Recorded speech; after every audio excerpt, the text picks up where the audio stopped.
નમસ્કાર મિત્રો, છેલ્લા એક અઠવાડિયાથી હવામાન વિભાગ વરસાદની આગાહી કરી રહ્યું છે, પરંતુ તેની આગાહી ગુજરાત માટે ખોટી પડી રહી છે।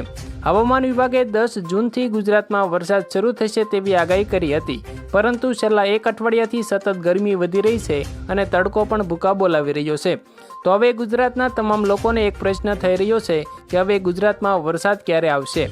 આ વર્ષે વધારે વરસાદ પડશે કે ઓછો?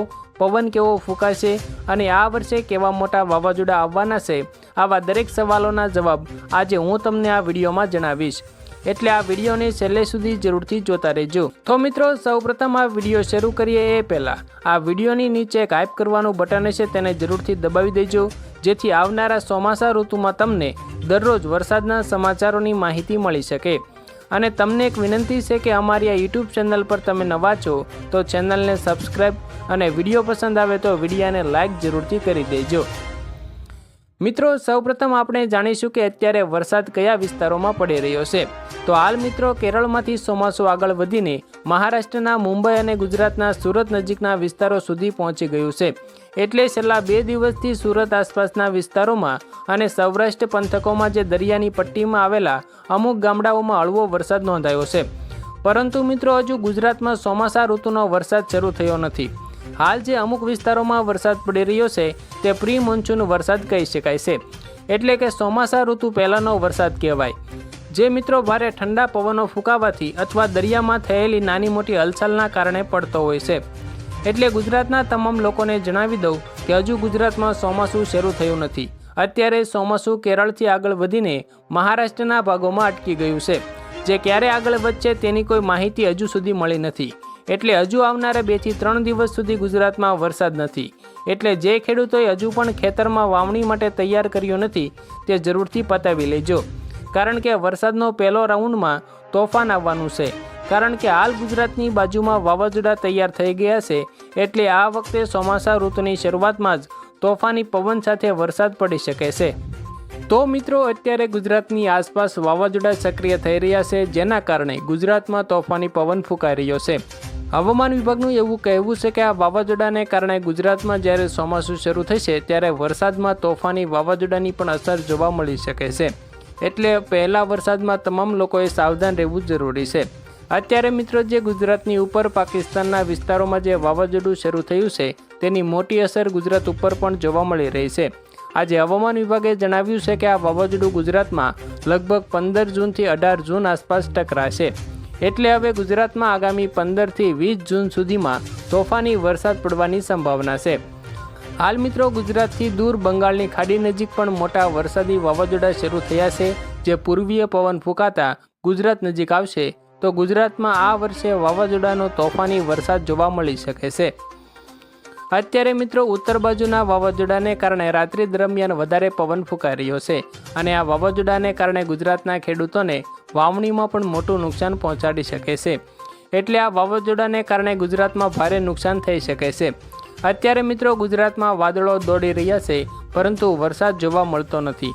જો તમને આજની વાત કરવામાં આવે તો આજે સૌરાષ્ટ્ર પંથકોના રાજકોટ આજુબાજુના વિસ્તારોમાં વરસાદ પડી શકે છે, કારણ કે આ વિસ્તારોમાં અત્યારે ભારે વરસાદ જોવા મળી રહ્યો છે। અત્યારે મિત્રો, દક્ષિણ ગુજરાત સુધી ચોમાસું પહોંચી ગયું છે, એટલે હવે ગુજરાતમાં ચોમાસું શરૂ થવામાં બહુ વાર નથી। હવે આગામી 2 થી 3 દિવસોમાં ચોમાસું બેસી જશે। હાલ ભારતના મોટાભાગના વિસ્તારોમાં વરસાદ પડવાનું શરૂ થઈ ગયું છે અને ચોમાસું પણ શરૂ થઈ ગયું છે, એટલે ગુજરાતમાં પણ હવે 15 થી 20 તારીખ આસપાસ ચોમાસું શરૂ થઈ જશે। અત્યારે મિત્રો, આ વાવાઝોડું ગુજરાતથી માત્ર 200 કિલોમીટર દૂર છે અને રાજસ્થાન અને પાકિસ્તાનના વિસ્તારોમાં ભારે તબાહી મચાવી રહ્યું છે, જે આગળ વધીને ગુજરાતમાં પણ ભારે વરસાદ લાવી શકે છે। નમસ્કાર મિત્રો, ત્યાર પછી વાત કરીએ તો આજે ગુજરાતમાં હવામાન વિભાગે વરસાદને લઈને અને ચોમાસાને લઈને શું નવી આગાહી કરી છે તેના ઉપર એક નજર કરીએ તો ગુજરાતમાં પાછલા અમુક દિવસોથી અમુક જિલ્લાઓમાં છૂટાછવાયા સ્થળોએ વરસાદ તો પડી રહ્યો છે, છતાં મોટાભાગે રાજ્યોમાં બધે સૂકું હવામાન અને આકરી ગરમીનો અનુભવ થઈ રહ્યો છે। આવી પરિસ્થિતિમાં હવામાન વિભાગે ફરી એકવાર દેશમાં ચોમાસાની આગેકૂચ અને રાજ્યમાં આગામી દિવસોમાં વરસાદ પડવાની શક્યતા અંગે આગાહી વ્યક્ત કરી છે। આમ તો ગુજરાતમાં સામાન્ય રીતે 15 જૂનથી વરસાદ પડવાની શરૂઆત થઈ જાય છે, પરંતુ આ વખતે રાજ્યમાં પ્રી મોન્સૂન એક્ટિવિટી પણ મંદ પડેલી જોવા મળી રહી છે। હવામાન વિભાગની આગાહી પ્રમાણે 13 જૂનના રોજ સુરત, ડાંગ, નવસારી અને વલસાડ જિલ્લામાં છૂટાછવાયા સ્થળોએ ગાજવીજ સાથે હળવાથી મધ્યમ વરસાદ પડી શકે છે. આ સિવાય સમગ્ર રાજ્યમાં સૂકું હવામાન રહેવાની સંભાવના છે.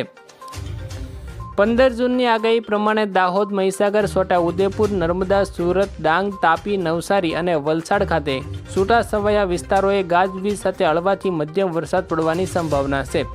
આ સિવાય સમગ્ર રાજ્યમાં સૂકું હવામાન રહેવાની સંભાવના છે. ચોમાસાની આગેકૂચની સંભાવના અંગે વાત કરીએ તો મધ્ય અરબી સમુદ્ર, મહારાષ્ટ્રના ભાગો, કર્ણાટક, તેલંગાણા, આંધ્રપ્રદેશ, પશ્ચિમ બંગાળના બાકી રહેલા ભાગો, પશ્ચિમ મધ્ય બંગાળની ખાડી, ઓડિશા, ઝારખંડ અને બિહારના કેટલાક ભાગો અને છત્તીસગઢના ભાગોમાં આગામી 2 થી 3 દિવસોમાં દક્ષિણ પશ્ચિમ ચોમાસું આગળ વધે તે માટેની સાનુકૂળ પરિસ્થિતિઓ જોવા મળી રહી છે. તે બાદ મિત્રો આગામી 23 જૂનથી ગુજરાતમાં વરસાદનું પ્રમાણ વધે તેવી શક્યતાઓ છે. ચોમાસું ગઈકાલે આગળ વધ્યું છે, પરંતુ અરબી સમુદ્રની બ્રાન્ચ ખાસ આગળ વધી નથી. આ બ્રાન્ચ આંધ્રપ્રદેશ અને તેલંગાણાના કેટલાક વધારે વિસ્તારોમાં આગળ વધી રહી છે, પરંતુ એના પછી આગળ વધી નથી. મુંબઈમાં પણ ચોમાસું તેના આગમનની તારીખ ચૂકી ગયું છે, એટલે કે મુંબઈમાં પણ હજુ ચોમાસું મોડું પહોંચી શકે છે. તેથી ગુજરાતમાં પણ મોડું પહોંચશે. ગુજરાતમાં 23 થી 30 જૂન સુધીના ગાળામાં સારો એવો વરસાદ પડવાની સંભાવના છે. કેટલાક વિસ્તારોમાં ભારે વરસાદ, કેટલાક વિસ્તારોમાં મધ્યમ કરતાં વધુ, તો ઘણા જિલ્લાઓમાં સાર્વત્રિક વરસાદ પડવાની સંભાવના છે. આમ હાલ મિત્રો 23 તારીખની આસપાસ ચોમાસું ગુજરાતની પહોંચે. હાલ મિત્રો 23 તારીખની આસપાસ ગુજરાતમાં ચોમાસાની એન્ટ્રી થાય તેવી શક્યતાઓ જોવા મળી રહી છે. તો આભાર મિત્રો. હવે ચોમાસું દક્ષિણ ગુજરાત અને મહારાષ્ટ્રના ભાગો સુધી પહોંચી ગયું છે, એટલે હવે ગુજરાતમાં વરસાદ શરૂ થવામાં બહુ વાર નથી. આ વર્ષે વરસાદ પણ વધુ પડવાની સંભાવના છે. અત્યારે ગુજરાતમાં તમામ લોકો ભારે ગરમીનો સામનો કરી રહ્યા છે, પરંતુ હવે ટૂંક સમયમાં ચોમાસું શરૂ થવાનું છે, એટલે ગુજરાતના લોકોને હવે કાળઝાળ ગરમીમાંથી રાહત મળવાની છે. આજે હવામાન વિભાગે આગાહી આપતા જણાવ્યું છે કે ગુજરાતમાં હવે 20 જૂન સુધીમાં ચોમાસા ઋતુના વરસાદની શરૂઆત થઈ જશે, એટલે હવે ચોમાસું શરૂ થવામાં વાર નથી. તો આભાર મિત્રો. આજે આપણે આ વિડીયોમાં ગુજરાતના તમામ નાના મોટા હવામાન સમાચારો વિશે વાત કરી. તમે આ વિડીયોને આખો જોયો એટલે તમારો આભાર. જો તમે અમારી આ યુટ્યુબ ચેનલ પર નવા છો તો ચેનલને સબસ્ક્રાઈબ જરૂરથી કરી દેજો અને આ વિડીયોને તમારી એક લાઈક જરૂરથી આપી દેજો. તમારા ખેડૂત મિત્રો સુધી આ વિડીયોને શેર પણ જરૂરથી કરી દેજો, જેથી મિત્રો તેઓને પણ આજના તાજા હવામાન સમાચારો અંગેની માહિતી મળી શકે. તો મિત્રો આવનારા ચોમાસા ઋતુમાં દરેક નાગરિકોને સાવધાન રહેવા આજે હવામાન વિભાગે આગાહી વ્યક્ત કરી છે.